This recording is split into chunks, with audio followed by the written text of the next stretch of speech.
The views expressed and the opinions given by the individual host and their guests do not necessarily reflect those of ParaX, its affiliates, or its sponsors.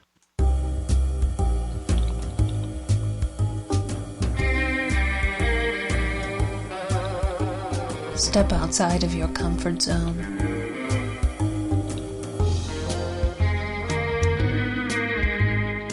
See the world with a whole new perspective. Join us and experience the unexplained on the Paranormal View. And welcome everybody right here to the Paranormal View on the ParaX Radio Network. I want to thank everyone for being with us tonight, those in the chat room and those listening from around the world. And if you have questions tonight, which I have a feeling there's going to be a lot of questions tonight, you can private chat them to either H. Foister or Ceiling Cat, and we will get those answered for you as soon as possible. And if you're listening from somewhere else other than here in the chat room and you have questions, you can send it to theparanormalview@gmail.com, and we will get those answered also. Tonight, we've got a great guest lined up, and we have with us Barbara Duncan. Hello, everybody. And we have Jeffrey Gould. Hello, hello. And I am going to really try and promise that we're not going to have a mishap this week like we had last week. I have everything reconfigured where nothing will be in my way if I have to get up. And you can't even blame me. I was disconnected at that point during that. I came back. I'm like, what is hit the fan here? Tim, table tipping.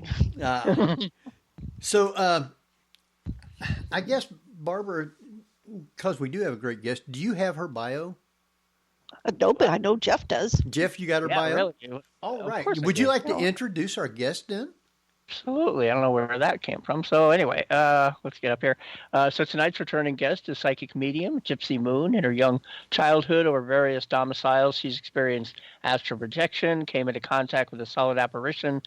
She's lived on a Wisconsin on a haunted farm with very many different friendly good spirits with whom she enjoyed interacting. Gypsy found herself giving readings in everyday conversations, providing spiritual understanding and advice. As a spirit medium and paranormal investigator, Gypsy Moon participates in paranormal events nationwide as a guest speaker, and paranormal investigator. She does private readings and welcomes every opportunity with which to communicate with the spirit realm with the intent of bringing hope, peace, and understanding to all interested. So welcome back, Gypsy Moon. Thank you so much.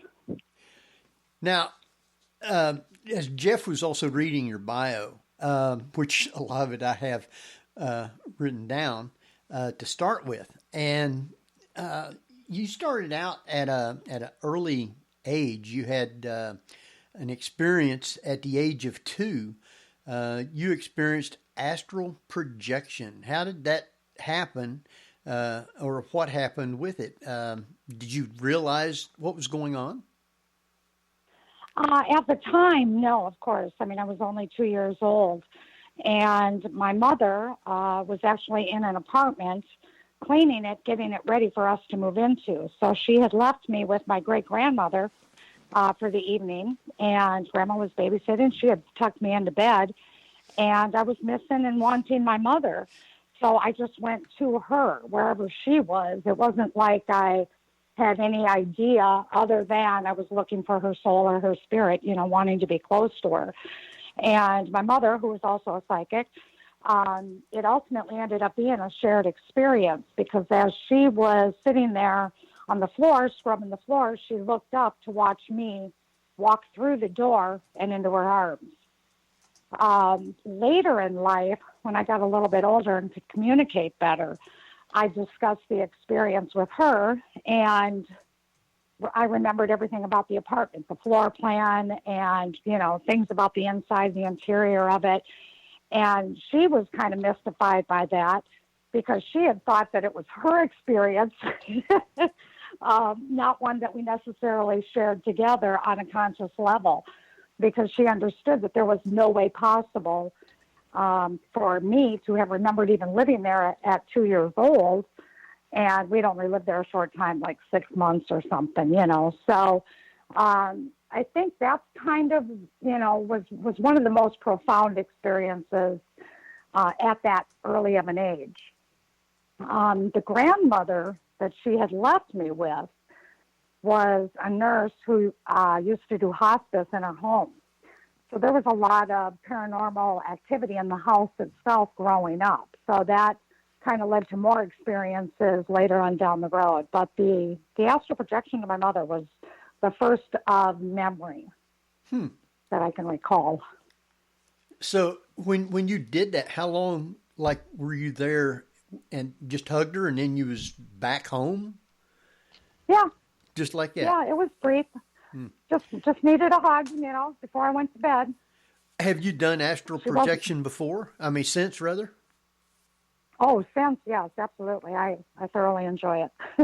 Really? I've actually, and I can't say that it's, it works exactly the way I want it to every time, because it's really kind of done on more of a subliminal way, but there are ways that I have been able to control it, and I have been able to astral project to people and have them have shared experiences with me, which to me is, incredible. I really like doing that. There was a time where I was afraid to astral project because I was young and probably in my teen years. I was afraid that if I left my body, maybe something else would slip in. And then when I came back, I wouldn't be able to get in, But my mom explained to me that, it doesn't really work that way. And that it's, a safe passage and there's ways to protect yourself. So with her encouragement, I learned to, really enjoy the adventure and the experience of it. Well, later on, you moved to a farmhouse. And and at the age of 5, you seen your first solid apparition. Yeah. What took place with that? Well, at the age of... Go ahead. No, I was just going to say, it was before we moved to the farmhouse in Wisconsin. We were living out in Colorado Springs, actually. And that was a shared experience as well. There was me and 2 other children were playing in an open field that laid between our houses. And we found a little sandy area by this big boulder. And we were digging in the sand, like how kids bend over and they dig and you kick up the sand between your legs behind you. Mm-hmm. And we were digging for gold. That's what we were saying. Let's find the gold. The gold is here. Let's dig for gold. We were all excited. And while we were digging, an arrow shot into the sand in the middle of us. And it startled us. So we looked up and we saw 2 Native Americans. One was in full headdress and the other was a scout. And they were just staring at us. Well, the two of my friends, they ran home screaming. They were terrified and went home and told their parents. Well, I was a little bit more mischief than that. I mean, I was upset that they ruined my good time. So I went looking for them. And I'm like, because I thought they were being bullies trying to scare us away. So, but when I turned around to look back at them, they were gone. And they were actually solid apparitions.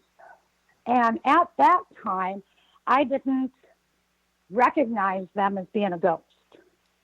Okay? The ghosts that I had seen up until that point in my life were more translucent. You could see through them. They weren't solid like you and me. And these natives were solid like you and I. So at that point in time, I went home and I followed the creek bed home, thinking I'd find their footprints or something, but they were gone. And the field was wide open. I mean, you could see all the way across it in any direction. So there was really nowhere for them to hide. And when I got home, my mom was on the phone with my friend's parents listening to the story for the second time about what happened. And so, of course, she said, sounds like you had an eventful day. What happened? So, I told her what happened. And, at that point in time, and it might sound unusual, but I kind of had an unusual upbringing. my mom and I sat there and discussed time travel because we're like, maybe that's what it was. Maybe it was like some kind of hiccup or interdimensional crossing, or, something happened there. And we didn't really turn to the ghostly paranormal again because they were solid. Well, later, when we moved to the farmhouse in Wisconsin and I started dealing with the solid apparitions that were there, was finally when I was like, oh, okay. So the Indians in Colorado were ghosts. It was like solving the mystery with more mystery. Now, And everybody saw the arrow? Everybody saw what? The arrow? Yeah, the arrow. Yeah, and yeah, I know. And the common question is, did you grab the arrow? And sadly, no. Mm-hmm. I mean, at 5 years old, I just didn't think to grab it. It was a sharp object that scared my friends away. I was more interested in the bullies that were shooting it. But no, I sure wish I would have grabbed that arrow if it was even truly there. I don't know. Yeah. But it was when we were there. Okay. So it was a very interesting experience, which actually led to more interesting paranormal experiences in Colorado, dealing with Native Americans. So, it's I kind of view it as protection, truthfully. I mean, when they've come through for me, it's always been in a protective form. Okay. Well, now, is your mom... You had more Native American experiences there? In Colorado, yeah. Yeah. Okay. Yeah. We captured probably the longest EVP. I think it's even on my Facebook if you want to check it out.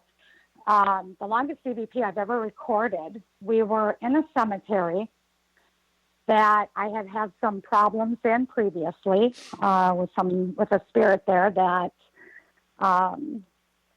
decided to go ahead and jump me.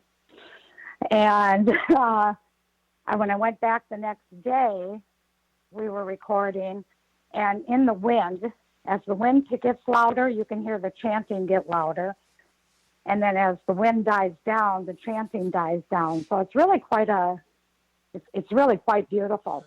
But you can hear the chanting of the Native Americans. And I felt totally protected within that. I think that it came on the wind. And we actually went as far as to investigate that, too. A good friend of mine who lives out there and does a lot of investigating with me, Dennis Batchelor, he went all over that town just to make sure that there were no ceremonies going on or in the surrounding towns, because, sound carries. So he wanted to just, make sure that something wasn't going on that we were misinterpreting, because in the recording, you can there's no mistake what it is. You can hear it. That's amazing. It is. So is your mom also spiritual? Oh, extremely. Yeah.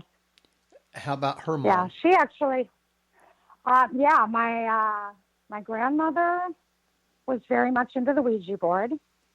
And as a result of that, my mom had a lot of strange and bizarre experiences herself growing up. And as a result of that, we weren't allowed. She completely forbid the Ouija board in our house. And she just kind of, made us use our God-given talents and work with, the tools that you have, because you're not using any other tools here. So, yeah, they were kind of outlawed. And, I grew up respecting that. I'm like, that's fine if you're not comfortable. I didn't seem to need a Ouija board to talk to the spirits that were there. So, to me, it was not really a big deal. Not a loss, anyway. So were tarot cards forbidden as well? No, that's actually what my mother does for a living. Oh. She does very well with that. So, yeah, no, that's her specialty. Absolutely. And she's also the author of A Medicine Woman Speaks by Cinnamon Moon. She's a medicine woman. So you can kind of understand with that kind of background. She's pretty open-minded. Wow. Well, now, Yeah. when you moved to the farmhouse, that was in Wisconsin, was it? Yes. Okay. You was about 5 when you moved there? No, I was about 8 when we moved there. When you moved there. Okay. Yeah. 5 was Colorado.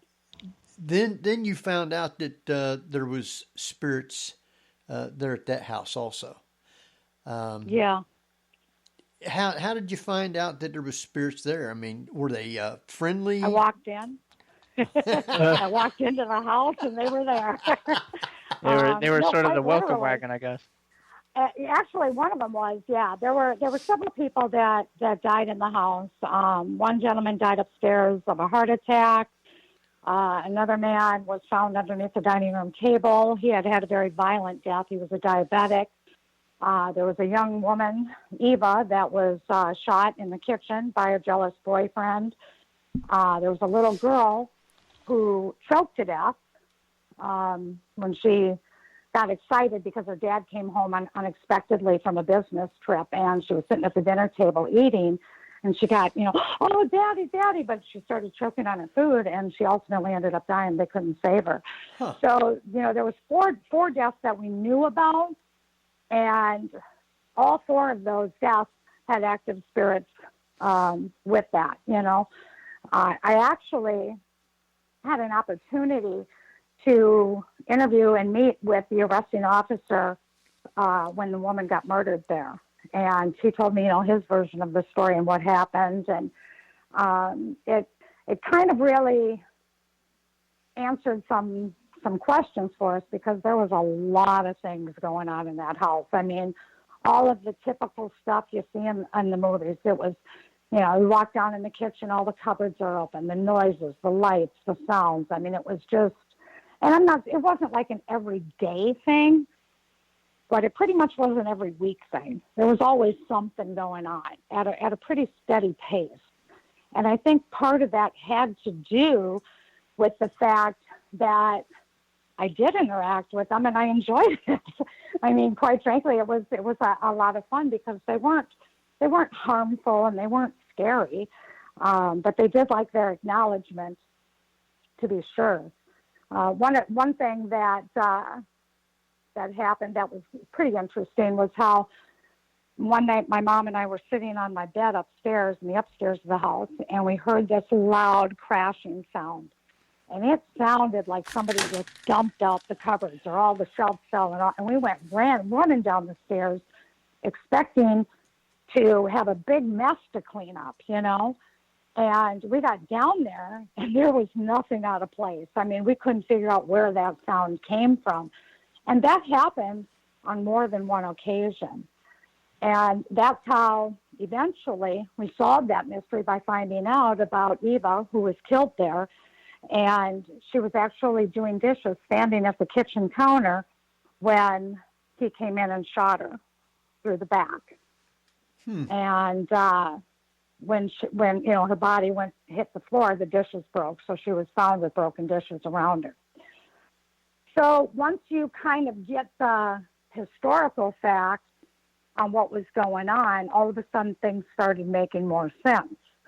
When you were sitting in the living room and, you got a couple of cats that are sitting on the couch with you, and you hear a thump upstairs right above your head, that sounds like a cat jumping off a dresser. And you would think that's had to be what it was. But the cats are sitting right here with you, and there's no other cats in the house, And then we find out later that, there was a man who rolled out of bed and was found on the floor next to the bed, and he had a heart attack. So then when you start the pieces, it's kind of like a little jigsaw puzzle. When you get the history, all of a sudden these things become explained. And once they're explained, you lose that fear. Because it somehow just kind of makes sense to you, It's like, oh, that's him. That's him. Yeah. How old is the farmhouse? How old is the farmhouse? It's over 100 years old. Yeah, so definitely people would have died in the homes. People tend to do at that point. So people tend to forget that. Mm-hmm. And they think, oh, somebody's died here. Yeah, it must be haunted. Well, not necessarily, but in this case, it sounds like definitely there was some residual. Yeah, there was definitely residual, and there was definitely intelligent. Eva was intelligent. She actually would communicate pretty regularly. You could see her. She was a solid apparition in the house. My mom experienced her as well. I had friends that would come over and experience her, and then they wouldn't come back because that wasn't your mom. It's like, no, my mom's not here. Yeah, I got to go home now. I mean, literally, I grew up with kids that like didn't want to come to my house because it was haunted, and they feared it. But for me, it was fun. You know, my mom helped me with that, though. You know, she really kind of helped me understand what was going on, and that, you know, knowledge is power, and it really kind of keeps fear at a minimum. And she always kind of raised us not to live a fear-based life. You know, you got to always come from a place of love, and that just seems to work better for us. Wow. So I have to ask you about hauntings in a situation like this, especially when you are so sensitive to it. Do you communicate with them and ask them why they're not moving on, or are you just respecting their right to be there? Both, depending upon the circumstances. Obviously, like when I'm investigating, you know, I'll certainly ask questions.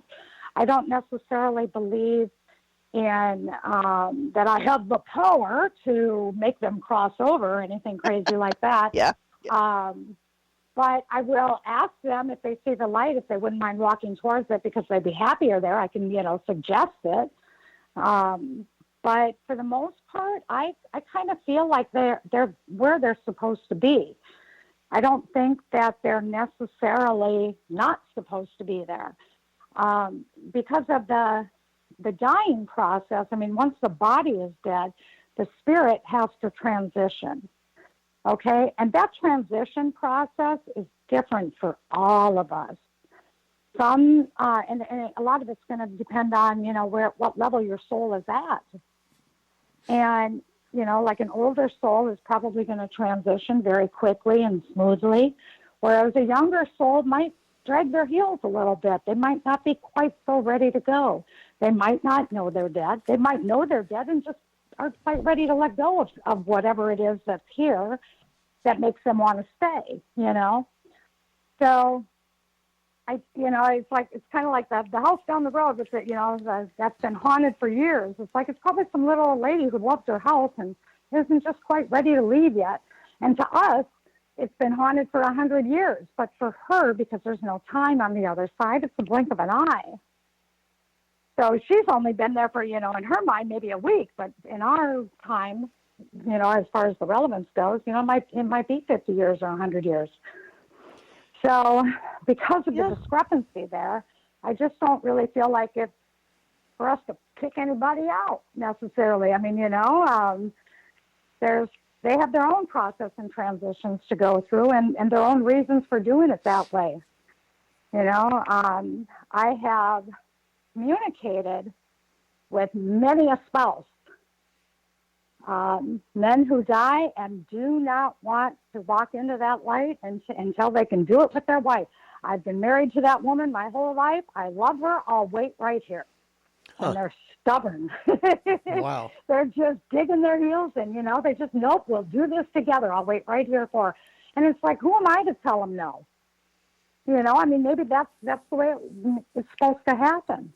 Maybe if he left, she'd have a harder time transitioning. Maybe she's going to, you know, maybe that's where he's going to meet her. Right? Do you think that older generations didn't have that much knowledge of the actual going to the light once they're dead, whereas now with the emergence of all the paranormal to where a lot of the people now knows about that, do you think that those who die now and see the light would go to it quicker than somebody who died generations ago? That's a really good question. And I feel like there's two different levels that you're talking about here. On a conscious level, we definitely know more. But on a subconscious level, we've known all along. So I think that, and again, it's going to depend on what level the soul is at. So if you have an old soul, say even 100 years ago, they know. They already know. You know, they know they don't have to cross over right away. They know they can cross over and come back. They don't have to wait, you know. Whereas a younger soul, you know, is going to have a little bit less experience at that transition. And so it really has nothing to do, not nothing. I would say it doesn't have as much to do with our conscious side as it does our subconscious or our soul memory. How many of them do you think is actually afraid to go in light? I think it's a small percentage comparatively for all those that transition, you know, and a lot of that actually does come back to that conscious side. We were talking a little bit before the show, and you kind of touched on it, whereas, let me see, I'm getting interrupted here. I'm sorry. Spirit's trying to come through. Oh, really? Well, they might be trying to say something that we should know.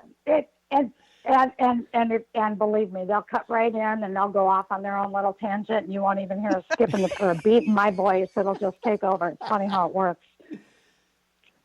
Oh, sometimes though it's not so funny because I'm trying to get my point across, and they'll be like, we need to interject, and then I'm like, I'm off. So. Can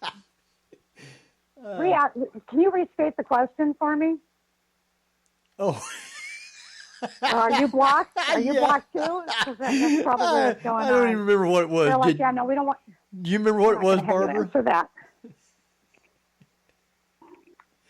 About him being afraid to go into the light. We were talking about that.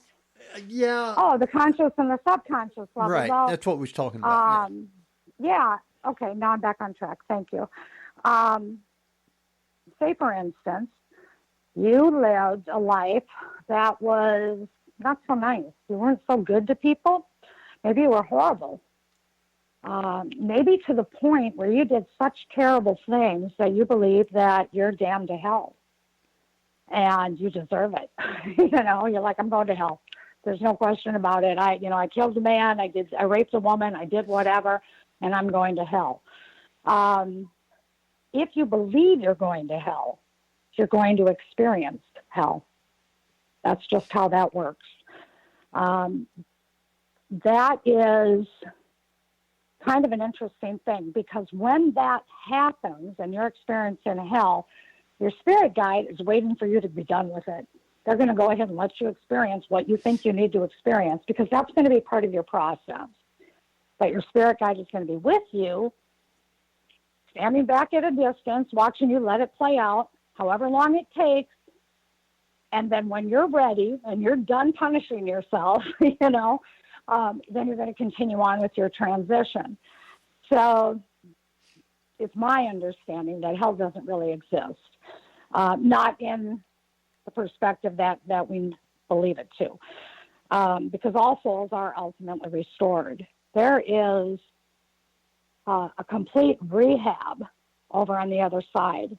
And it's again, the whole transition process is going to be very unique to each individual soul and how they live their lives and what lessons they came to learn. And some of the process is repetitive and the same, but depending upon the level of the soul, it's going to vary. Everybody gets to have their little meet and greet, but a more advanced soul won't need a meet and greet. It's like, hi, Fred, see you later. Going over here now, because that's, the next step. I mean, they can bypass it because they're not necessarily, they've done it so many times, they know what the next step is, so they'll just move ahead to that. Whereas a newer soul might take some coaxing, it might be, come on into the light, come this way. Can you feel your cluster? Can you feel your group? They're calling to you, and it might be a longer process to get them to the meet and greet where they're going to see their friends and relatives and loved ones, And then you have the fact that not all of your loved ones are necessarily in the same group. So you're going to meet your group loved ones first, and then the loved ones that are part of different groups are going to be secondary and, and third. And then once you get through that meet and greet, you're going to go into what my favorite part is the life review. And it's during the life review that the real judgment comes. But it doesn't come from God, and it doesn't come from your spirit guides or even your guardian angels. It comes from you. Because when you go through this, you're going to experience your life from everybody else's perspective. So if you brought someone love, or you made someone feel loved, you're going to feel the love that they felt. If you hurt someone, you're going to feel the pain that you caused. And this isn't a punishment or a reward. It's to gain insight and compassion, not only for them, but for yourself. So you're going to judge yourself on how well you think you did to achieve your soul's goals in coming here in the first place. And you will. You'll go through it and you'll be like, oh, God, I blew that, didn't I? And then there might be somebody else at something else, and you're like, oh, wow, well, hey, I did that good, And so, I mean, you'll get you'll acknowledge where your strengths and your weaknesses were. And it's, it really is. I mean, to oversimplify, it all comes down to love. It's all about the love and the compassion, and you learn that through experience. So those things that people will ask me, well, why does this have to happen? Why do people come to Earth to kill and do horrible things, And it's like, well, sometimes, we're not very good at this. We're not all great at what we're trying to accomplish here, because we're actually mixing the human being, the human mind, with a spiritual soul. There's a melding that takes place, and to try and get it to work together is tricky because we are human. We do make mistakes. We entertain our egos, and it's just part of the process. Now, as souls, we're trying to weed this out of humanity: the violence, the anger, the ego, and we're making strides. We might not see it within our lifetime, but when you see it over generations, we're making strides. We're making big strides. And in this time right now, I mean, you can see it everywhere. Everybody notices it. We're taking a big step up here. For sure we are. So we are advancing, but we're not perfect. We certainly are not. So we're gonna have to experience things from different perspectives. So by that I mean, like if in a past life I beat my wife, I'm going to come back again and experience being a wife that's been beaten. And it's not a punishment. It's to gain insight to the mistakes I've already made. Some people call that karma. But we do it wantingly and willingly. We come back to have these experiences because it's part of our growth on a spiritual level. It really is. So everything really does happen for a reason, but it's not always for us to understand why. And a lot of it is confusing to us because we come to Earth with an amnesia of sorts.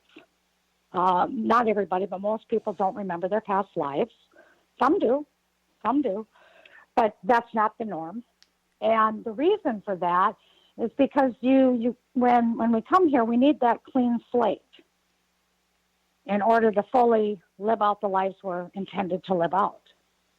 And that's why I say now, with like ghosts and stuff, the non-believers go, I don't believe in ghosts. It's like, well, that's okay. You don't have to. I mean, maybe that's not for them to meddle in.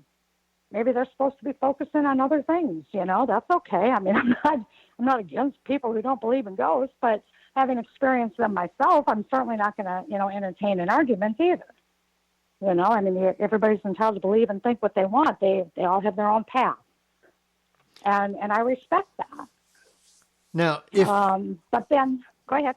If you died and you say are reincarnated, the spirit that died, is it still there, or is it no longer there because it comes back reincarnated? That's a good question. I'm going to try and explain that to the best that I can. It is my understanding that our souls, you have to realize, let me first state that it's very difficult at times to explain what is happening on the other side because there's very little point of reference here to explain it. So in this example, I'm using this example not to be literal, but just to give you a visual of what it is I'm trying to explain. Okay? Okay. The soul is like an orange. And when we come here, we take as many segments of that orange as we feel we need to achieve what we want to achieve. Okay? So, and each segment is an amount of energy. So we may only bring 3 slices of a segment. The rest of us is on the other side.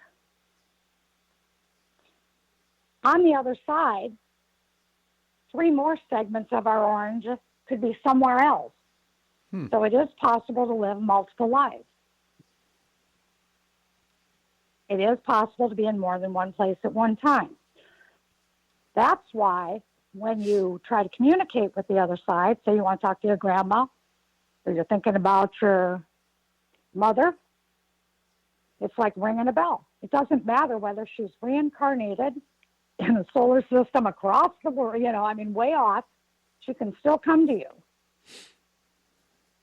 Just with the thought, because it's like ringing a bell.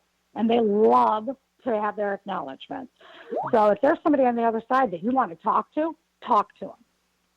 They can hear you, whether they've been I'm getting so much physical validation. This is a message somebody obviously needs to hear. They can hear you. Their communication may be very subtle in return. Don't dismiss it. Trust it. But whether they've been reincarnated or not, you're not interrupting them. It's not letting them rest in peace, because love is eternal. Love is eternal. Never goes away. Now, you bring up a really good point here, because we do have people, or supposedly, that reincarnate almost immediately. And when somebody comes and asks you for a reading to contact that person, basically what you're doing is you're speaking with a fragment of that soul, correct? That's right. Correct. Okay. That makes sense. So that the whole soul is fragmented, sort of, so that part of the soul is reincarnated, but part of the soul is still wherever it is. And that's the communication level. Okay. That's right. Yep. That's how you're able to astral project too. When you astral project, like if my mother's really good at it. She'll astral project into my life and call me. What are you up to? I'll be like, what makes you think I'm up to something? And she'll call me out on it. Well, just thought I'd call. I was like, uh-huh. But she has permission to peek in on me anytime. I gave her that a long time ago. She's too helpful not to allow it. But yeah, you can. That's kind of the same thing. It's just soul-to-soul communication. If I'm upset and I want my mom, I can astral project to my mother, and she knows I need her. I'll visit her in her dream, or she'll feel something funny or present. She'll feel nudged to call me, what she refers to it as often. I just felt a nudge. And I think that one of the things that makes it so easy to dismiss, and what I like to encourage people to do, is, when you're sitting there looking at a family album and you're, I miss my mom, I wish she was still here, and, oh, look, we were on family vacation, that sort of thing. You're consciously thinking about her, okay? In doing so, believe me, she knows you are. Again, love is eternal. They can feel that. But when you're doing dishes and all of a sudden your mom pops into your head and it's like, oh, yeah, mom doesn't like it when I do this, or she likes it when I do that, or she said to stack them this way, not my way. Or, you're cooking in the kitchen and doing a recipe and all of a sudden, oh, more salt. Why did I put more salt in? I wouldn't, you get little nudges like that because they're there with you. And they pop into your head. They pop into your thoughts. That's one of the easiest ways on a conscious level for them to communicate with you is telepathically. They will put thoughts into your head. And when they pop in out of nowhere, that's usually a really strong indication that it isn't you thinking of them, it's they're near. You can also become depressed, sleepy, sad, God, I've been emotional all day. I don't know why. Well, it could be spirit energy. For me, growing up, especially in my 20s and 30s, I had a lot of anxiety. And I was like anybody else. Doctor gives you a pill for that, right? Calms you right down. And I was having like these full-blown anxiety attacks. And then somehow along the way, and I really kind of contributed to my great-grandmother, who is long since crossed, but the one that was a nurse, she actually takes very good care of me from the other side. But she, kind of put it out that, well, maybe it's not maybe it's not stress. Maybe it's something else. Maybe you should, learn how to deal with it differently. Maybe it's just spirit energy, because spirit energy makes me feel anxious. That's how I know something's about to happen. That's how I know someone's near, is I start getting anxiety. Mm-hmm. So, I quit taking all that crazy medication, and I started paying attention to the anxiety, and I started using it like a tool. Work like a charm. Work like a charm. I mean, next thing I know, I'm like, yeah, about the next 15 minutes, something's going to happen. Keep your eyes open. See, now I call that the inner voice of doom. Mm-hmm. Where you get that something's going to happen, but you don't quite know what, and it's in the background, and it's sort of like tension builds and builds and builds, but you have no idea what. It's just like somebody saying something's going to happen. Yep. Yeah, I woke up one day and I couldn't breathe, and I don't have breathing problems. And I was like, oh, my God, this is the strangest thing. I mean, I'm having a hard time. I can't catch my breath. I'm really having a hard time breathing. And my son and I went downtown. My granddaughter was participating in a concert. And we parked the car, walked half a block. I had to stop, bend over, try and catch my breath. And he's like, Mom, are you sure you don't want to go to the hospital? I mean, I've never seen you like this. And I'm like, you know what? Let's listen to her sing, and then we'll go to the doctor, because this is not right. Something's wrong with me. I mean, I really thought I was probably going to have a heart attack and die or something. I didn't know what was going on. It was like nothing I'd ever experienced before. So my granddaughter went ahead and sang, and afterwards, I started feeling better. So we're like, okay, well, let's walk through a couple shops before we head to the next town. Started walking through the shops, and I got into one of the shops, and I couldn't leave. I'm like, no, there's something here I got to buy.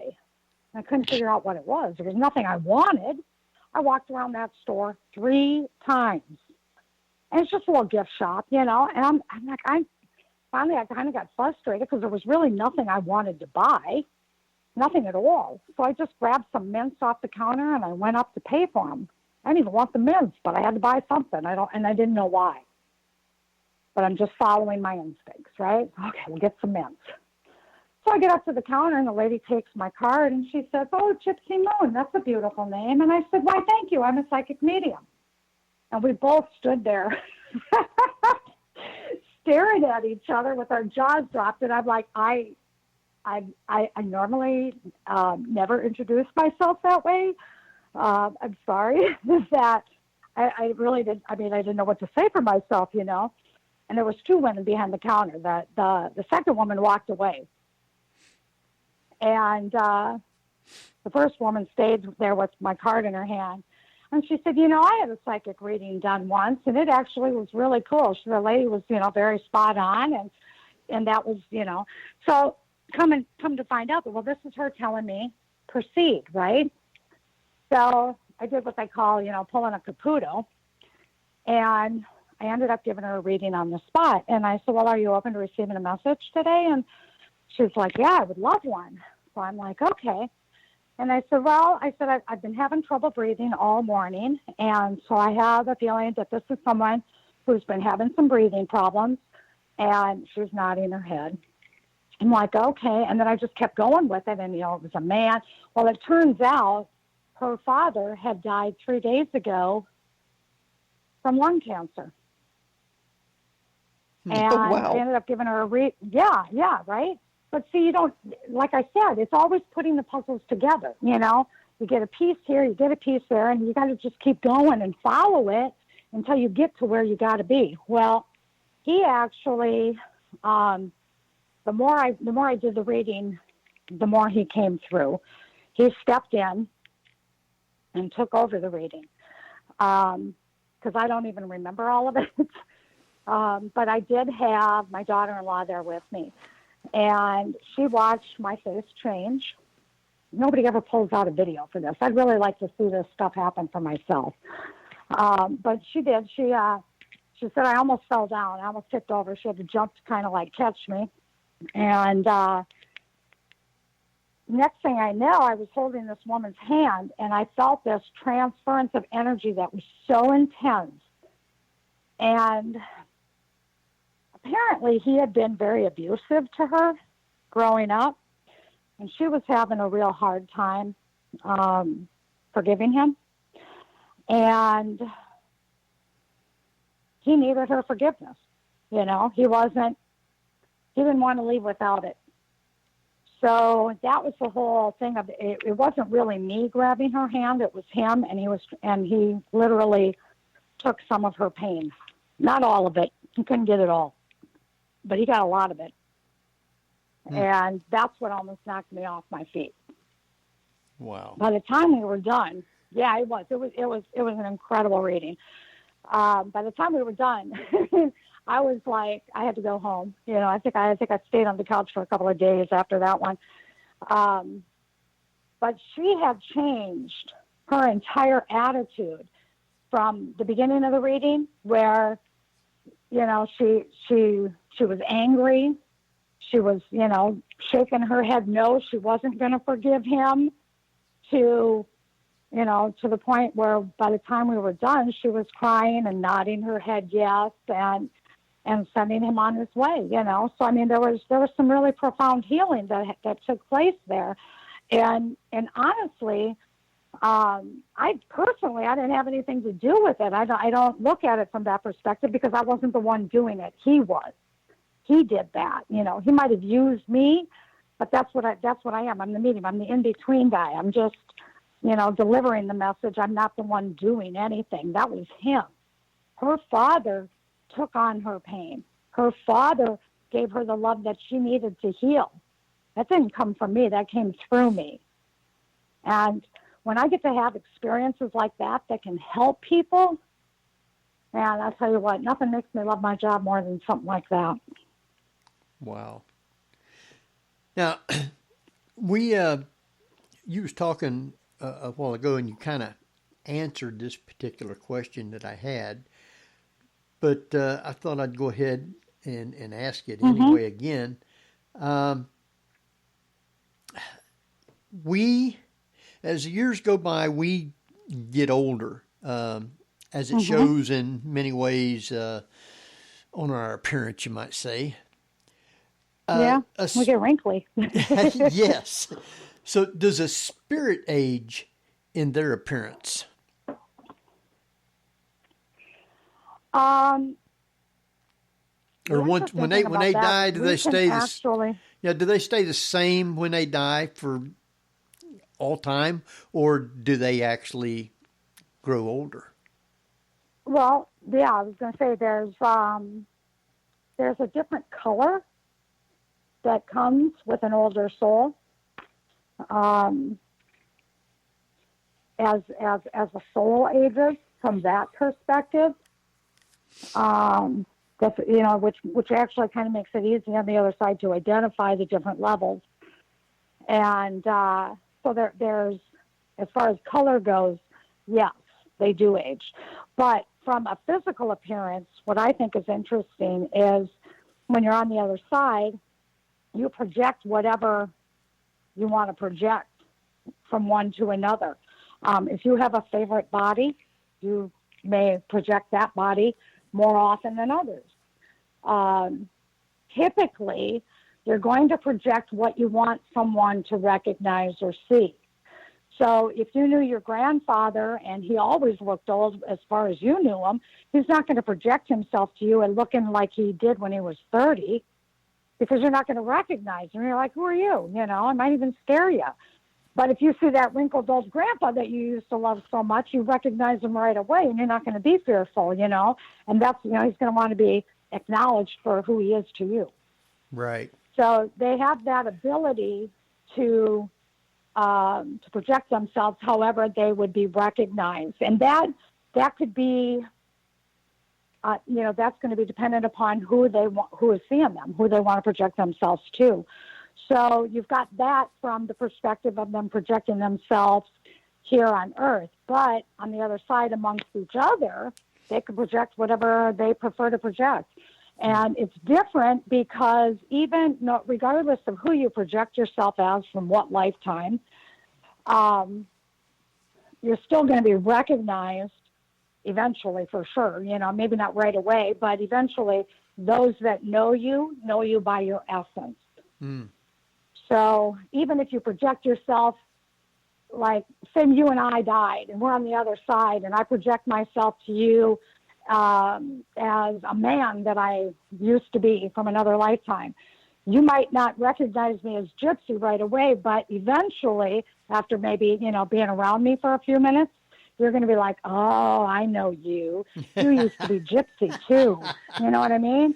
So there's that acknowledgement. You can't hide from one another. There's really no sneaky anything because everything is so translucent. I mean, it's your intentions are there. You know, they're readable.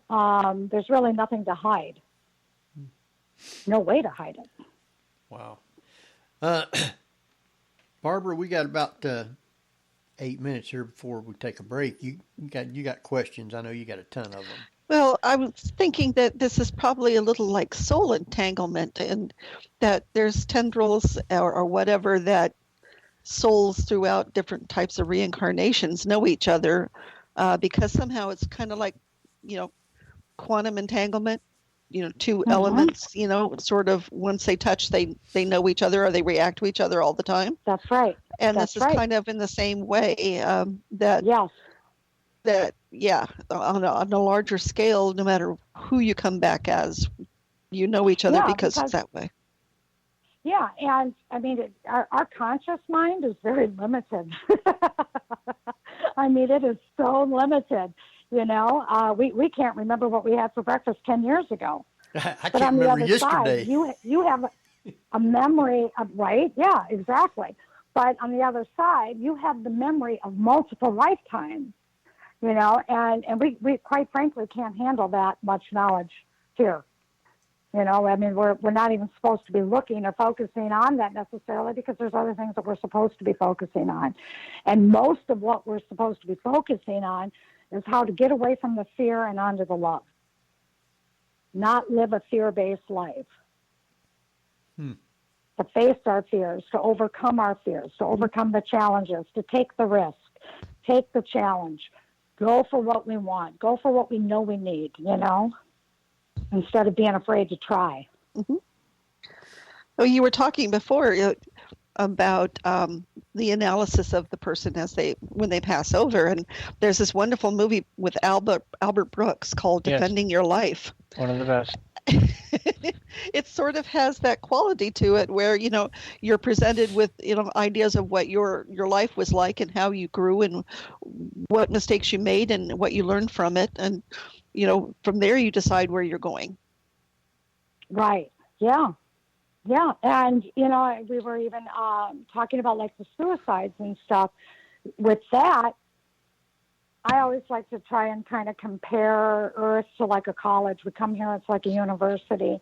And before we come, we're going to choose our courses. And when we take it in our own hands to leave early, we're choosing to drop out. And sometimes it's justifiable, and sometimes it's not justifiable. But it's it's kind of like dropping out of high school. I mean, there's nothing wrong with dropping out of high school. I mean, I don't slight anybody for doing it, but I do know that everybody that has wishes that they had just finished. They only had a couple of more years to go or a year left. They wish they would have finished. And when I've dealt with people that have taken their own lives, more times than not, they wish they would have just finished. Even some of those that were terminally ill. So there's something to be said about going ahead to finish, because if you don't finish, you're coming back. You're coming back, and you're going to still have to deal with all the things that you didn't want to deal with. You're going to be dealing with it on the other side. And then you're going to come back. It's like I just wasted this whole time. Like somebody who's 25 years old and kills themselves. It's like you just wasted 25 years because you got to come back and do it again anyway. You're going to have to redo. So can they redo it and not kill themselves the second time?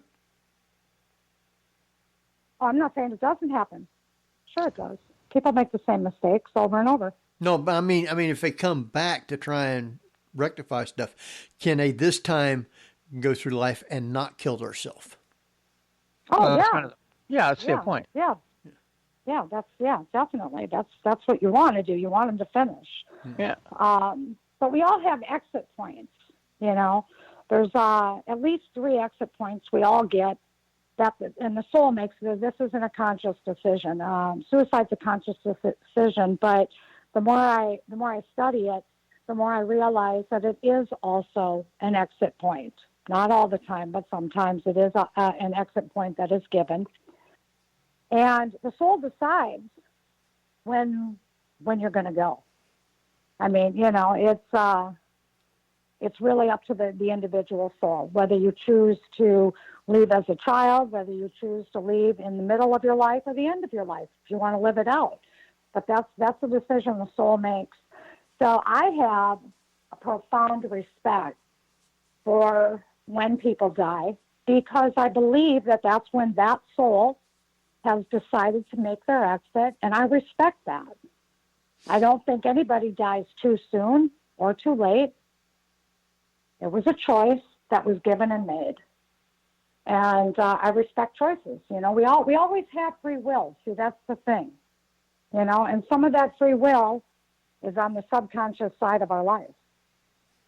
There is a stage play called Greetings, which is one of the most fascinating plays I've ever seen. My brother starred in a production of it, so I saw several performances of it, and I've always wanted to, if I were to manage to break through and become, a filmmaker that I could choose my own projects, I would love to make this into a feature film, because it's about a family that is very dysfunctional in a comical way. It's kind of a dark comedy, but it takes place at Christmas time, and they have a mentally challenged adult son who can barely speak. He only has a few words that he's able to say, and while the other son and the other son's fiance arrive for the holidays, the mother reports that the older brother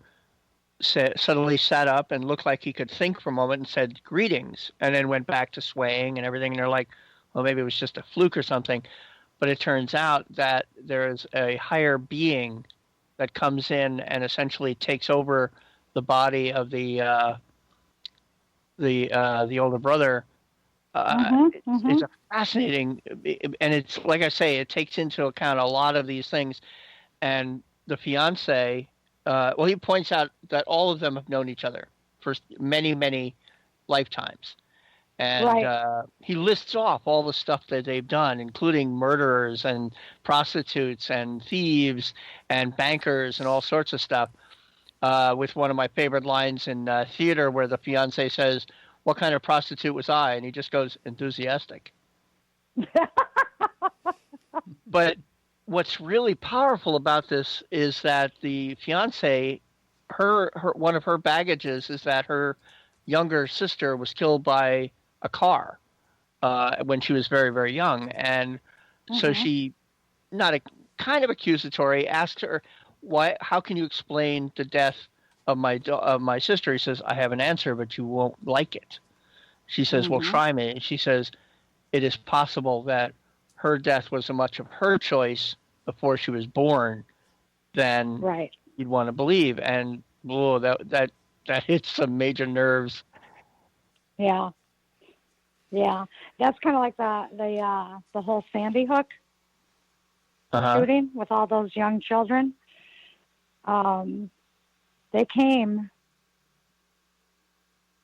on a big mission, and they knew before they came what they were doing. And that incident sent a wave of love around this planet that could be felt physically by many sensitives worldwide. There were children that were getting hugs that hadn't been hugged in months. There were parents that were grateful with a gratitude they had never known.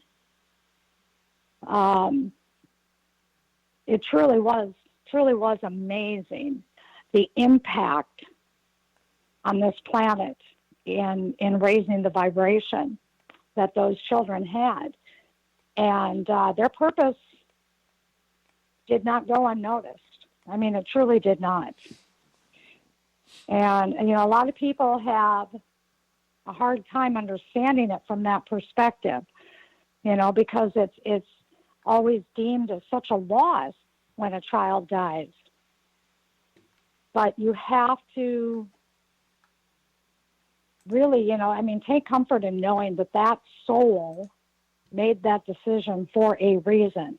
And even though you don't understand the reason, and it might not make sense, you really have to respect their choice to play that role, and it goes beyond the innocence of a child too, even the people we think that shouldn't even deserve to be here because they're horrible people, in an odd kind of way, I have to respect them for coming because they're bringing with them lessons.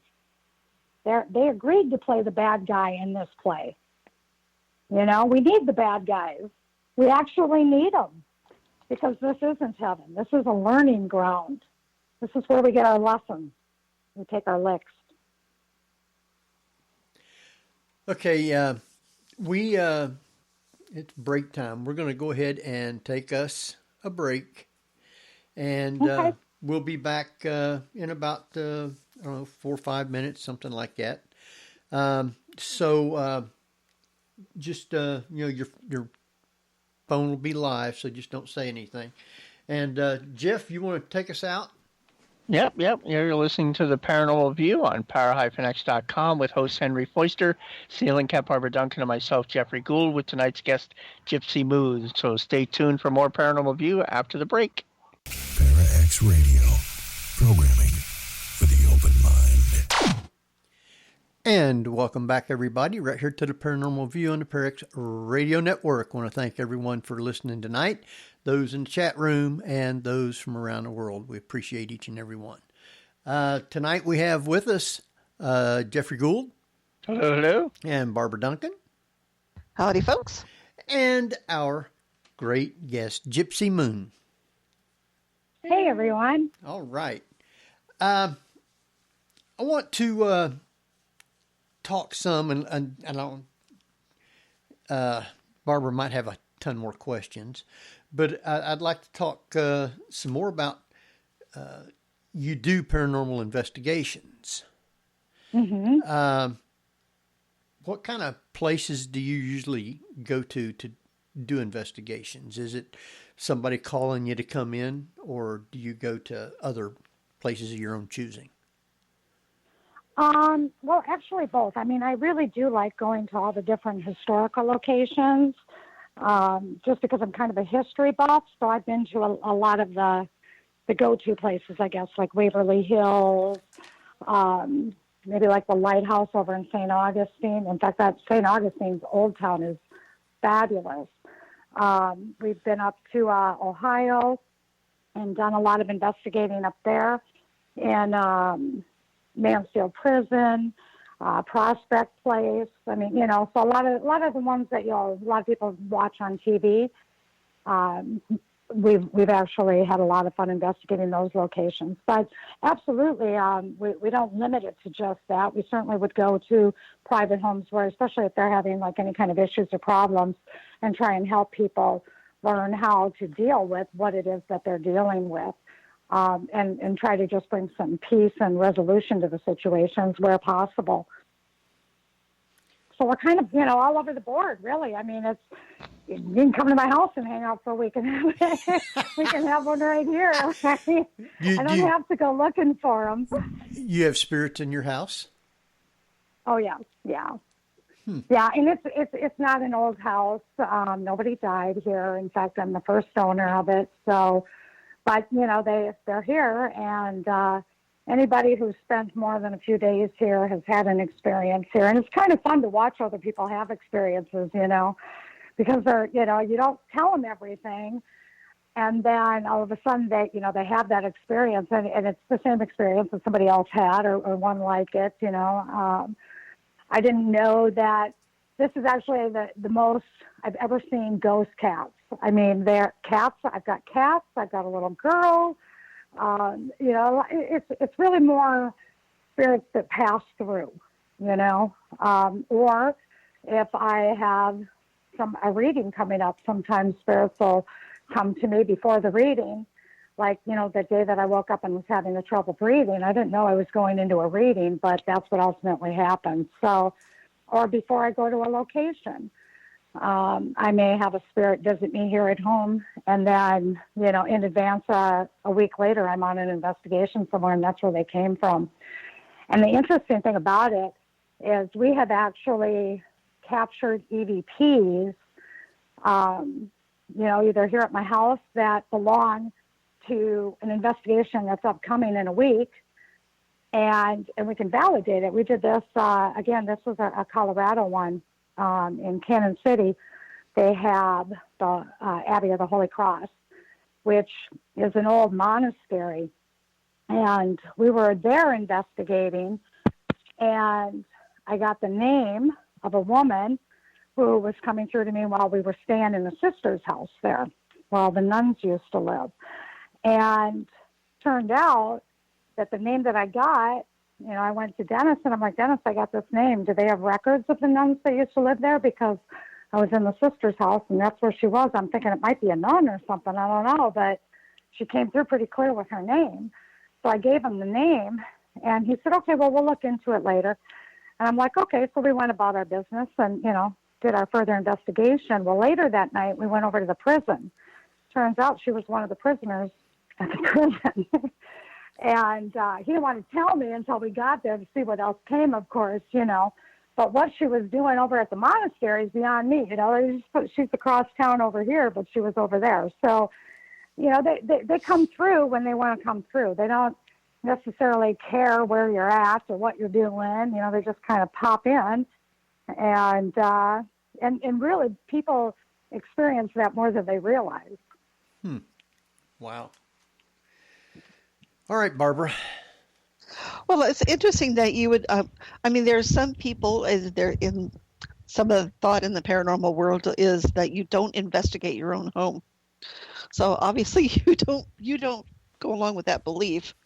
No, I don't like break out the equipment or anything, and it's not, well, I guess I have with the EVPs. I have. It's been done. But it's just it's not commonplace because I personally don't use a lot of equipment. That goes with an investigation, but I am so not technical. Everything breaks when I use it. So I just try to use me the way my mom taught me, but other people have had, those kinds of experiences here too. So, I mean, it's just kind of fun to watch. It's usually a little prankster stuff. Dennis was here not too long ago, and he was here for a month, and he got an eyeful of an awful lot of things. He was like, I questioned you, Gypsy. I really didn't know for sure if some of what you were saying was true, but holy cow, I mean, he experienced footprints. He experienced the little girl standing right in front of him. And, I mean, to watch an old man jump that high off the couch was pretty entertaining for me. But, like I said, I mean, there's nothing harmful. There's nothing fearful or scary or evil or, it's just, I mean, I'm well protected and I use a lot of protection. So I think that, that helps too. But my point is that, I mean, these things happen all the time. They happen everywhere. They happen to everybody. It's just what, a lot of people just don't pay attention. You blow it off. Oh, that was my imagination. Because that's what you're trained to do when you're young as a child. And you think you experience something. And then the adult in the room tells you, oh, that's your imagination. You're just seeing things. That's not real. That didn't happen. My mom never said those things to me. Huh. My mom said, what did you see? What did it look like? What did it feel like? Was it a boy? Was it a girl? Was it a woman? Was it a man? Were they young? Were they old? Were they nice? Were they mean? She asked me questions. Now, which was different. I've gotten all kinds of EVPs on investigations. I've never seen a person spirit. I've seen different things like when I was at the David Stewart farm in Gettysburg. I seen the Confederate soldiers, because it was a field hospital, I seen them smoking cigarettes. You'd see the little red dot and it'd get bright and go out and stuff. But I've never actually seen a spirit. So not necessarily wanting to, because I'm one of those people that I won't go nowhere by myself. Yeah. I'm the one that they send in first, honestly. I mean, it's funny because I've been on investigation with, this guy who's like 6'2", 300 pounds, and he's like, you go first. You go first. Like, okay. Yeah, I go first. I'm always the one to go first. Because honestly, it's the ghosts don't scare me. The paranormal doesn't scare me. I mean, they can startle me. They definitely have the ability to startle me, but I'm not fearful of them. When I get scared, it's because I think it's a real person. Oh, yeah. Yeah. So if I'm like wandering around in the dark and I think I see somebody, I might get scared, but if it's not a real person, then I'm like relieved. I'm like, oh, okay, it's just a ghost. Yeah. We're good. Wow. So, all right, Barbara. So even in places like Waverly, which has been known for some rather physical activity in there. I love Waverly. So what was your experiences there? I had such a great time at Waverly the first time I went that I actually went back with my son and his girlfriend and his best friend. I mean, we made it was like a family vacation for us, to tell you the truth. We're a little strange like that, I guess. I think actually there's more than just ghosts at Waverly. And by that, I mean, I don't even know that everything that's going on at Waverly is within my lane. I think it exceeds things that I know about based on the experiences that I've had there. There's definitely a lot of ghosts there. Absolutely. Good ones. I got some great evidence. I got a picture of a nurse. That you can see that on Facebook too. It's she's on there, and she was actually walking around with me, and it was interesting because we had been there all night, and it was the next morning. The sun is just rising, and nursing shifts are going to be like your 3 to 11, 11 to 7, 7 to 3, and they do it in those 8-hour shifts. Well, this would have been right around shift change. And I felt like I was doing rounds. And I'm walking around. I got this nurse walking behind me, and I know she's there. I can feel her. And I could feel her so strong that I literally took my phone and I was taking like selfies, and I was like aiming behind me because she was always behind me. I couldn't get her in front of me. When I turned around, she'd still be behind me. And that's actually how I ultimately ended up catching her. It was over my shoulder. There's actually several spirits in the picture, but she was the most pronounced. And I was expecting, the first time I went to Waverly, I was expecting to get scared. I was cautious because I had heard that there's some negative things going on there that definitely do get very physical. I'm very specific in what I'm willing to interact with. When I go on an investigation, I bring my team with me, my spirit guides. Anybody I communicate with has to go through them to talk to me. And otherwise I'm not interested. If they're, you got to be approved. Got your own gatekeepers. Seriously. And I don't want to communicate with anything negative energy. I just don't. I don't need that kind of negativity. I don't in life either. I don't want to be around negative people. I like to keep it positive,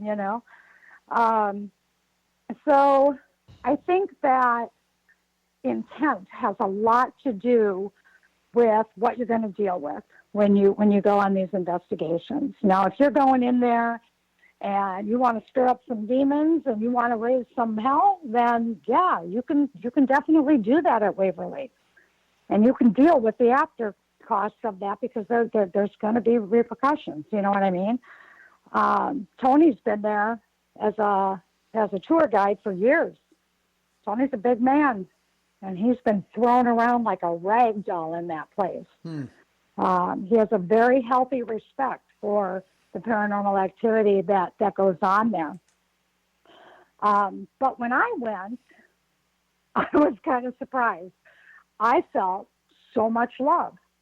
I mean, so much. It was like, it threw me off, I mean, I'm like, I thought I was going to be scared. I thought this was going to be like a kind of a spooky place because of all the negative stuff. And I didn't encounter anything negative there. I could feel a lot of love. I could feel a lot of intention. It was like, the nurses that worked there really cared about their patients. There was a lot of love in that place too. And being that I only wanted to experience the positive, that's probably why I did, because that was my intent. I wasn't there to stir up trouble. I went in with respect, and that's how I do it always. I always go in with a lot of respect for those that are there, and if they want to talk to me, I'm in their house. This ain't my house, I mean, I'm trespassing. So, I think that kind of makes a difference. But we did get a lot of good evidence out of that place, both in video. I've got video on Facebook of my hair getting moved while I was laying in one of the morgue trays. Just before it happened, I got the smell of chemical. I'm like, oh, God, can you smell that? I smelled some chemical. It was like formaldehyde, Right. And then my hair moved on my shoulder all by itself. EVPs, anomalies in photographs, but there's like, to me, that's like the best place to go. I mean, if you want to have a paranormal experience, definitely go to Waverly Hills. You'll have one. I can't imagine anybody getting out of there. Even a skeptic is going to become a believer in that place. But do go in with good intention. Do go in with respect, because there's another picture on Facebook that you might see where I'm in the death tunnel, and an image appeared on the wall beside me. And honestly, Barbara, it looks like an alien to me. I mean, it doesn't look like anything I've ever seen before. Really? You can see the eyes. You can see it's got a long nose, like a giraffe, almost. Like, a giraffe's nose is long and flat. And then there's two big nostrils at the bottom. I don't know what that is. That's what I'm saying. I mean, there's things there that is completely out in my lane. And when I took that picture, we knew something was there. We felt it come up on us.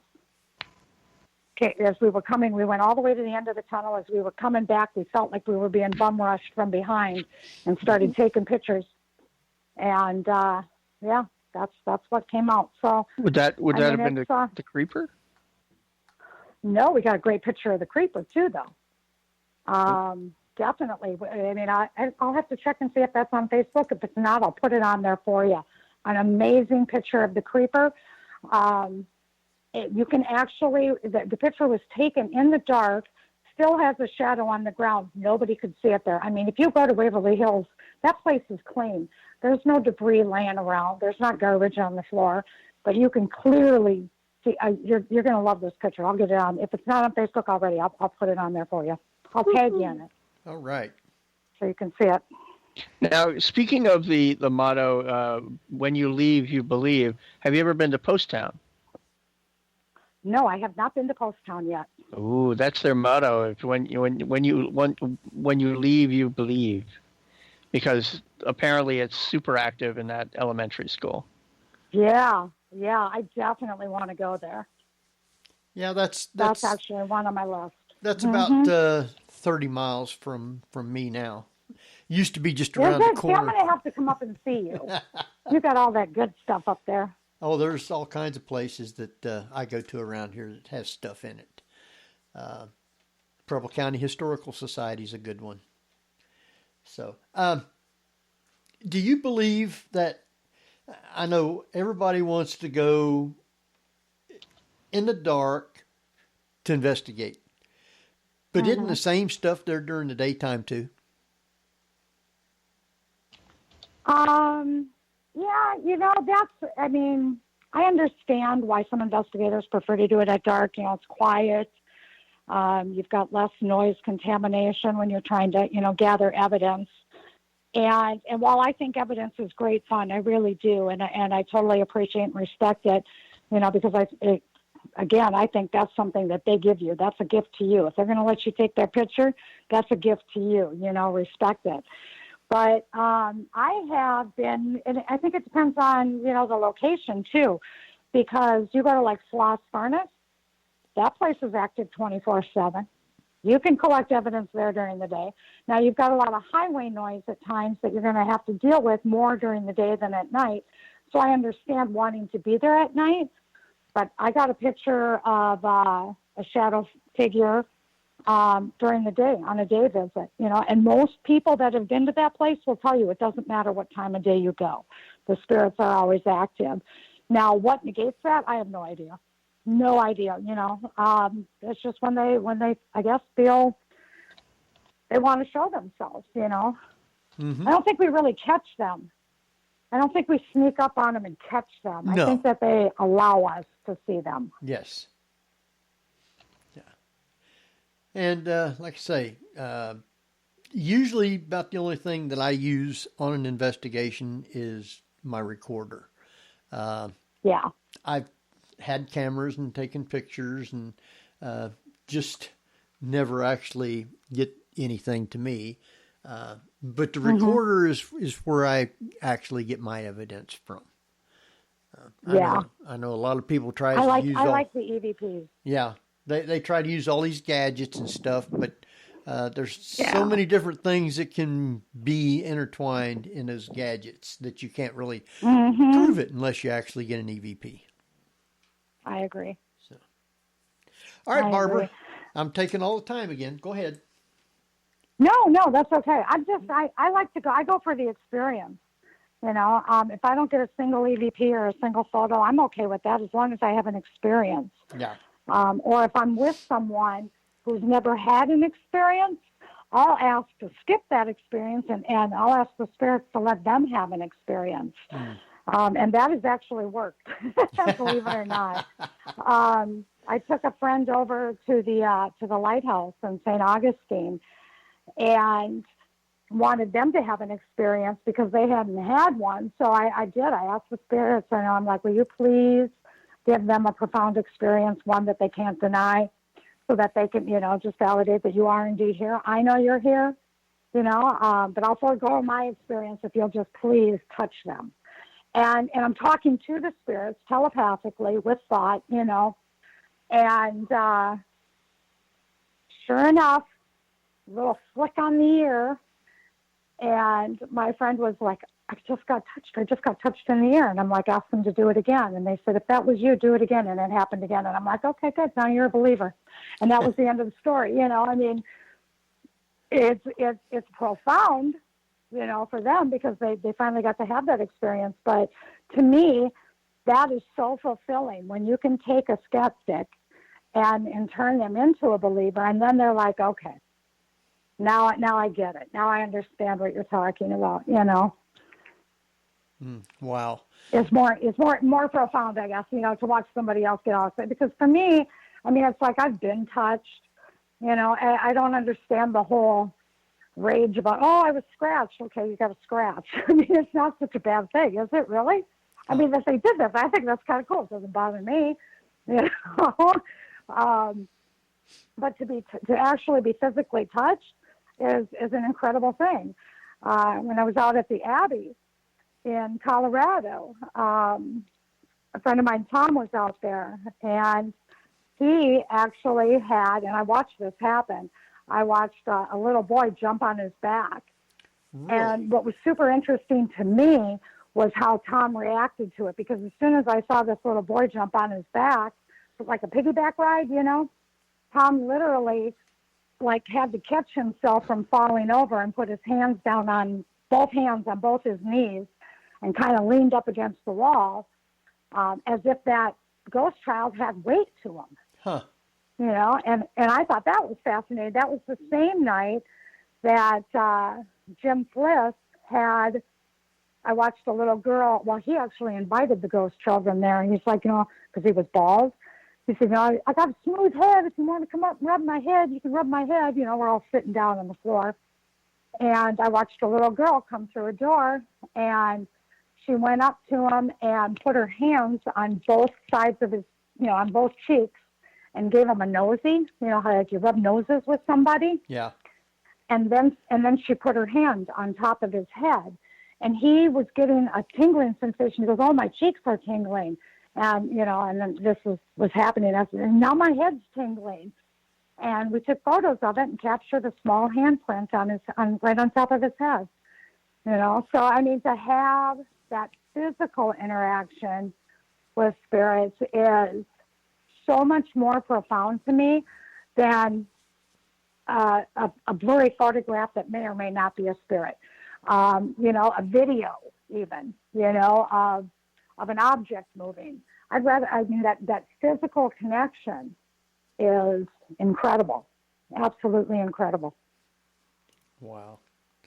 All right, Barbara. Oh, I thought Jeff had a question. Oh. He was interrupted. Not really. I was just trying to find the link for friggin' Sloss Furnace. I thought I had. Gotcha. Oh. There's a question in chat, and Sherry wants to know if you've ever physically been attacked by a spirit.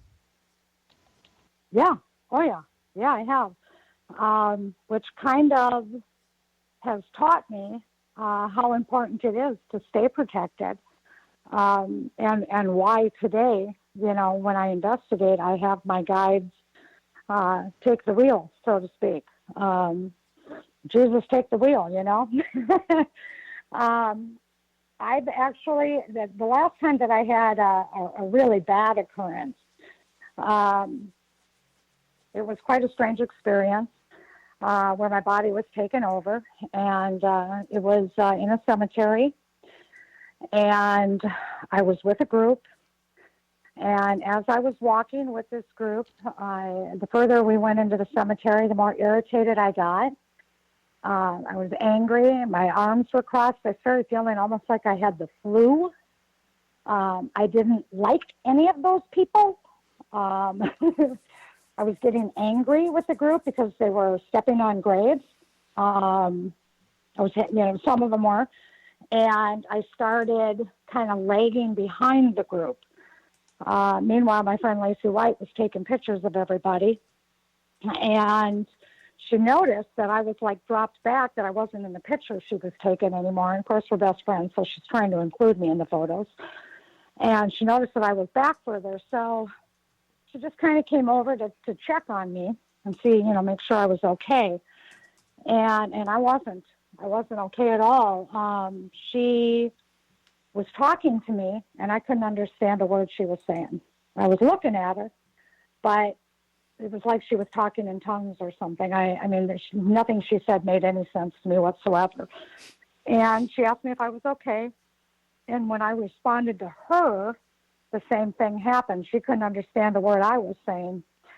So she called a couple of other members of our group over, and they saw my face change, and I didn't look like myself anymore. I started taking on a much more masculine face. And I mean, this was a pretty serious thing, because I literally, this wasn't invited. I am a physical medium. I typically don't mind if a spirit wants to step in, like the old man did in the store. That was acceptable to me. That was wantonly and willingly giving it up. But this wasn't. This was actually, I was being forced, and that's not good. So I kind of lost my faculties. I mean, I couldn't speak. I wasn't even thinking for myself at that point. I don't even know where I was. I'm really, most of this story is based on what they told me. And the spirit had completely taken me over. They had to rush me out of the cemetery, and she put me in the car, and we drove down the road, and it took probably 5 minutes down the road until I felt like I was conscious again. Prior to that, I was in much more of a trance state, and didn't really know what happened. I mean, I 1 minute I was in the cemetery, and the next minute we were driving down the road. I'm like, what's going on? Where are we at? And she's like, she's driving the car and looking at me, driving the car and looking at me. She's like, are you okay? You feeling all right? I'm like, yeah, I think I am. I think I'm okay. What's going on? She's wondering what act of the horror film she's in. Right. Yeah. Because she had never seen that happen to me before, where my physical features actually changed. And I told her the same thing I told my daughter-in-law. I said, when this stuff happens, you need to roll tape, because I've never seen this, and I want to see it happen. I mean, I joke about it when I'm on an investigation, and it's really kind of, I joke about it, but I seriously mean it. I mean, like, if I'm stuck to the ceiling, you need to video that. Oh, yeah. I mean, don't put me down. Get your phone out and start rolling tape, because, I mean, I want to see this. When I drop, you can check on me. We got one of the guests in the chat room here is Ghost Man. Apparently, he's been with you at some of the places. Do you know who Ghost Man is? Ghost Man? Yeah. Does Ghost Man can he type in his real name?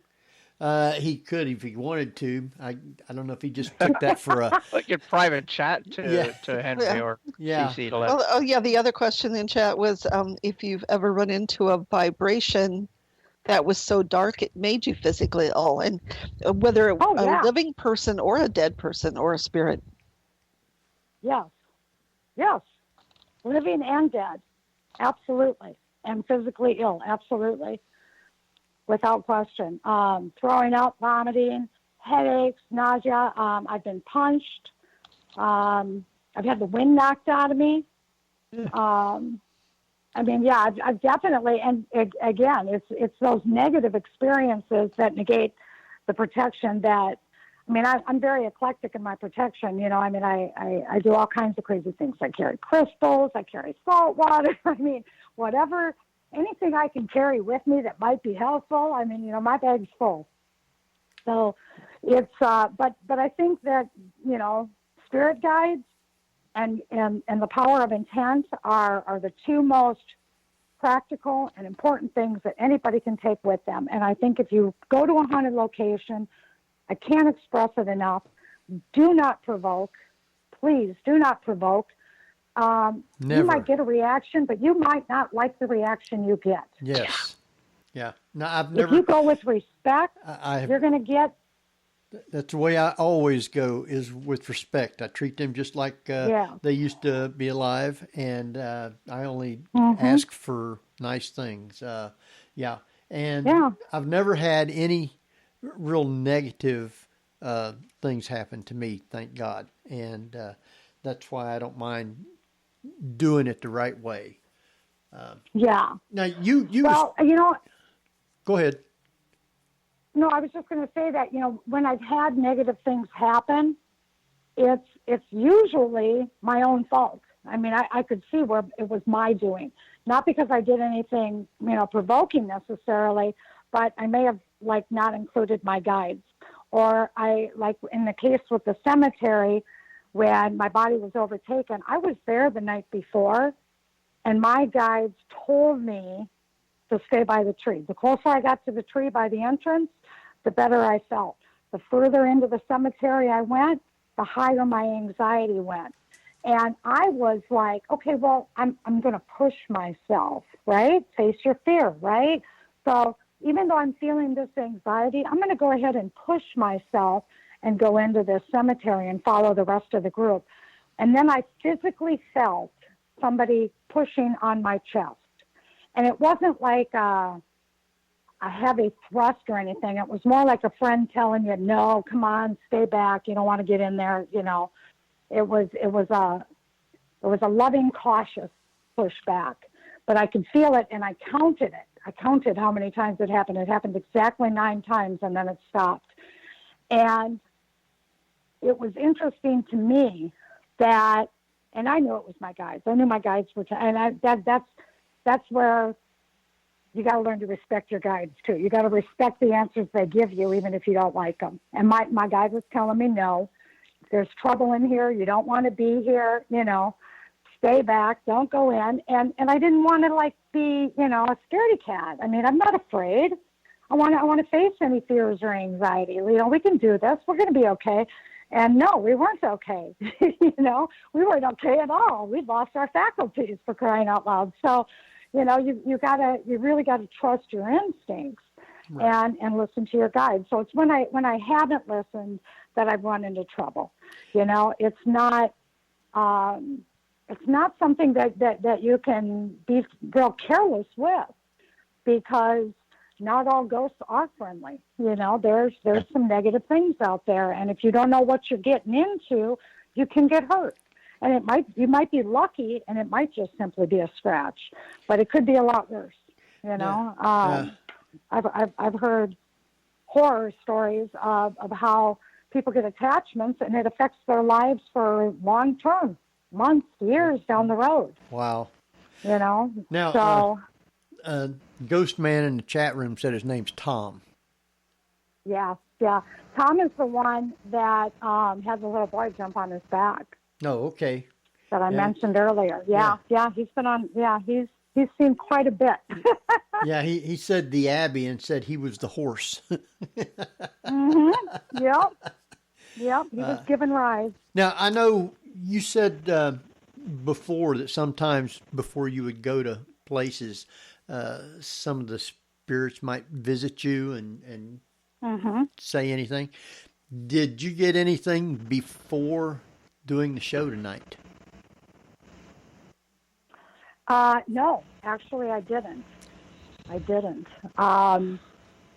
can't say that I wasn't full of the mundane prior to the show tonight, though, to be fair. Had I just been home and been able to meditate or do something like that, maybe perhaps something would have come through, but I was kind of wrapped up in our mundane world with a lot of other people around me, so right. I didn't really get a chance to do that. I did, however, definitely get interrupted by spirits, so I hope that somewhere along the line there that someone received the message that they were intended to hear, because it can be quite silly to me, when spirit comes through like that.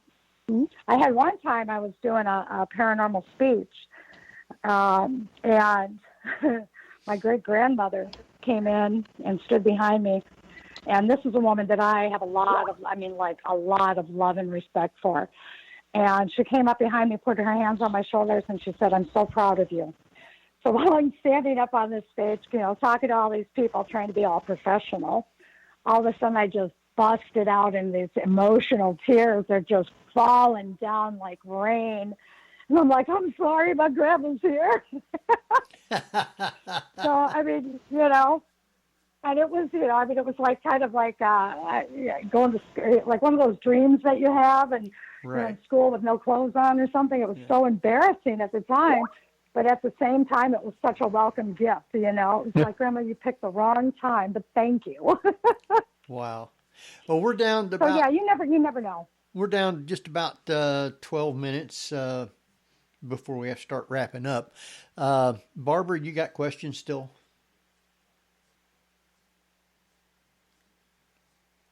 Is she still with me? I don't know. Yeah, I'm here. Oh. Yeah, you mentioned that sometimes that you meditate ahead of time, and I'm wondering, when you go on investigations, do you want information about the place prior to your being there, or do you prefer going in without any preconceived notions or history of the place? That's never really mattered to me, one way or the other. I mean, I guess for when you're investigating with a group of people, it's always fun not to have the information. If you feel like you need the validation or they need the validation, that you can go in and then be right. But to me, that's just kind of an ego thing, and I really don't feed on it. So it doesn't matter to me whether I know something or not. I've gone to places that I know are haunted and not gotten anything. And we'll be walking through, you getting anything, Gypsy? You getting anything? I'm like, no, nobody's home. I mean, I don't know what to tell you. And that happens. I mean, not every haunted location is active 24/7. You're not always going to be able to contact. You're not always going to be able to communicate. And, I either get something or I don't. And it really has nothing to do with, for me anyways, it doesn't have anything to do with the history on the place. It either happens or it doesn't happen. And I don't control that. They do. So that's why I say it doesn't matter if it's day or night. It either happens or it doesn't. And fortunately, I mean, for me, more times than not, something happens.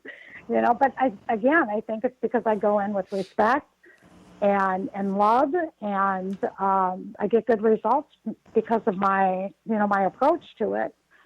But not always. I mean, the Abbey out in Colorado is a very haunted location. That's another day or night place. And I've walked through there and not felt a thing. Doesn't mean that it's not haunted. It just means there's no activity at this time, Right. You can go to a place one time, not get anything. You go again, and you might get stuff. They're there and they talk on their time, not just because you're. That's right. They're trying to get something. Right. Yeah. They don't always do command performances. Right. Right. Have you ever gone to a place where you just walked to the front door and said, no, I'm not going in there? Yes, absolutely. And that is, that doesn't happen very often. But it's again, when my guides are only going to tell me there's negativity if it's a problem. They're not going to tell me if, like Waverly Hills, for example, we know there's negativity there. We know it exists. My guides didn't tell me that I shouldn't go in because the negativity that was there didn't pose a threat. If it doesn't pose a threat to me, then I don't have to worry about it and I can go ahead and proceed. But occasionally they're like, there's a threat, you shouldn't be there. Don't do it. Like the cemetery that I went to, there was a threat there. And I had no business not listening, and I ended up in trouble because of it. So those experiences that I've had along the way and working closely with my guides has really taught me a lot about listening to them. Because when I don't, I end up in trouble, and I'm not looking for trouble. So, yeah, if I come across a place that, they say no, it's no. And I've traveled 5, 6, 7 hours by car to get a no, and had to accept that no, for my own safety. I'm like, I'm sorry, but they won't let me go in. I can sit outside. But but it's not very often. Not very often. Are these residential areas or are they public areas? Both. Both. Oh. Both. Yep. Absolutely both. It's hard to imagine that any residential area would be that negative, but I guess there are several. There are. They're out there. Yeah. Do you think the negativity is human-based or living-based, or is it mostly? No. Okay. Not that I've encountered. I don't mind talking to a grumpy old man who's mad because he's got these people living in his house. I mean, I can deal with that all day long. I kind of like grumpy old men, to be honest with you. I worked in a nursing home. I mean, they were all grumpy old men. I loved them, you know. I mean, I'm not going to lie. They loved me. You know, we got along just fine. But no, the human ones, I don't have any. I've never had any issues with. It's the non-human entities, and they're out there. And I lived actually at the base of an Indian burial mound for about 8 years. And I had a lot of experiences in that place that gave me a very healthy respect for demonic activity. And it's not something I wish to encounter. It's not something that I necessarily fear. It's just not something I wish to encounter at this point in time in my life. And I'll put it out there like that, because there may come a day where I'm willing to go up against them. But right now is not that time. But the Native Americans used to actually use these entities to protect their sacred lands, to protect their burial mounds. Mm-hmm. So, you know, it's kind of a yin and yang thing. And they most definitely exist. They have their place, and I mean, like I said, the one that I dealt with in my own home for 8 years tore apart my family, made my son struggle with things no one should ever have to deal with. I should really write a book. So yeah, and because of that experience that I had is why I listen now. You know, if there's something of a threat, I don't want an attachment. I don't want to deal with that right now. I mean, I'm good. Oh yeah. Well, I was thinking that, you know, Colorado, northern Utah is where Skinwalker Ranch is, and I mean that's kind of very negative type of spirit. Absolutely. They got a series out now too. I'm all over that. I got that recording. I haven't started watching it yet, but I'm recording it. And that's another thing. See, that's where that crossover kicks in, because you have paranormal activity that is you know, like with the ghosts and the people that, you know, have been incarnated.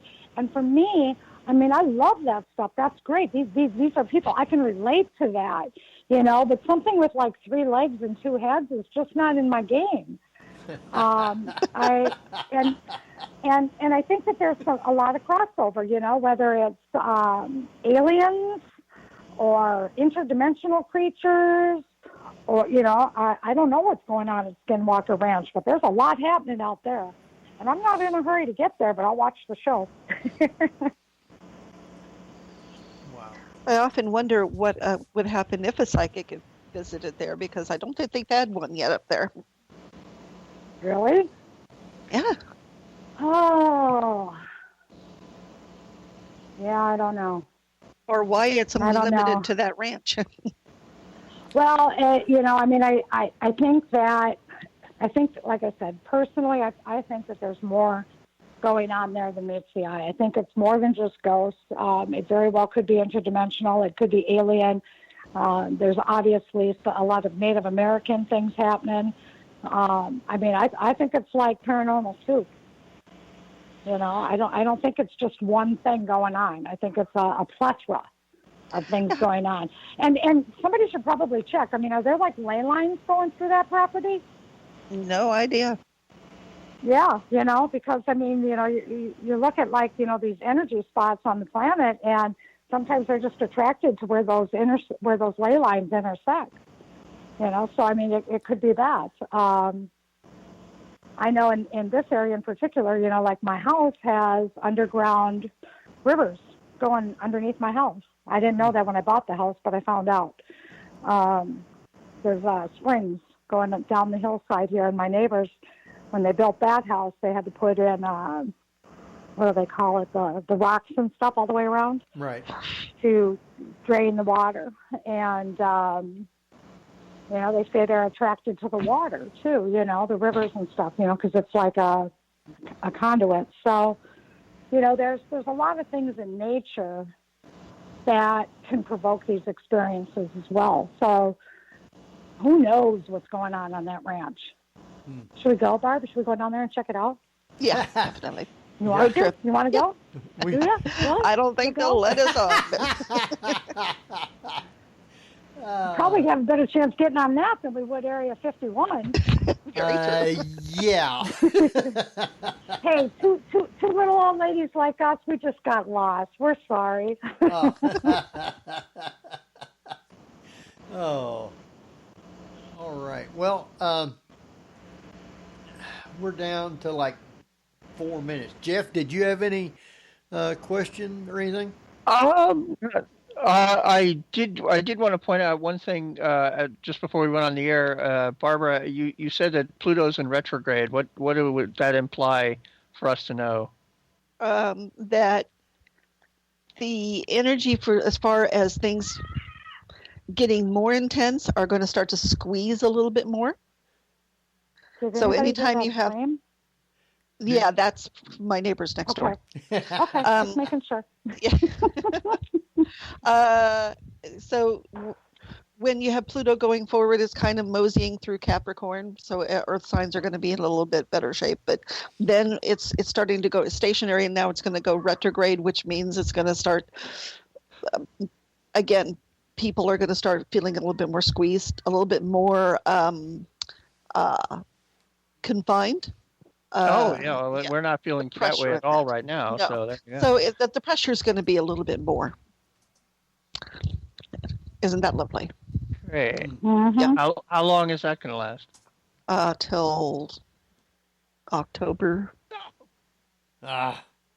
Maybe It'll be a while. Maybe something else will come by though, and kind of like. Oh no! This is gonna It won't rear its little ugly head until next year sometime. Wow. Hopefully, we'll start opening stuff back up in June at least, because I'm hearing May is going to be gone.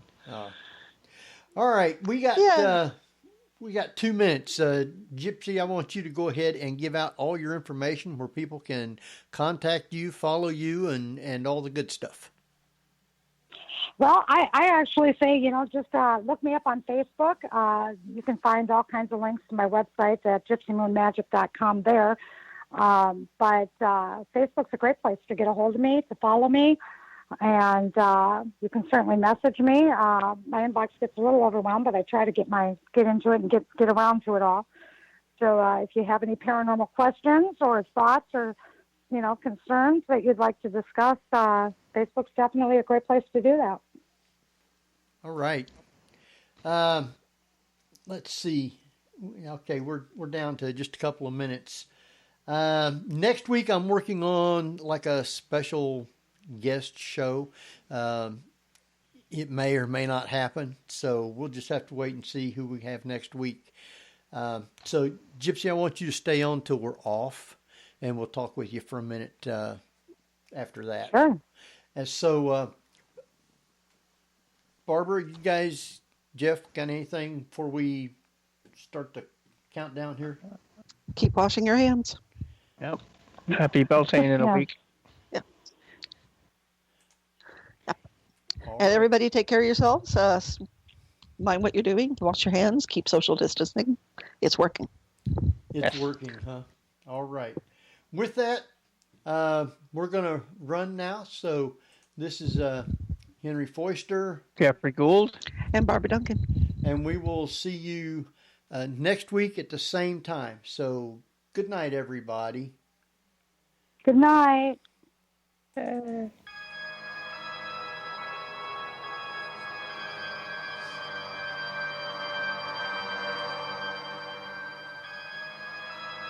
You've been listening to the Paranormal View on the ParaX Radio Network.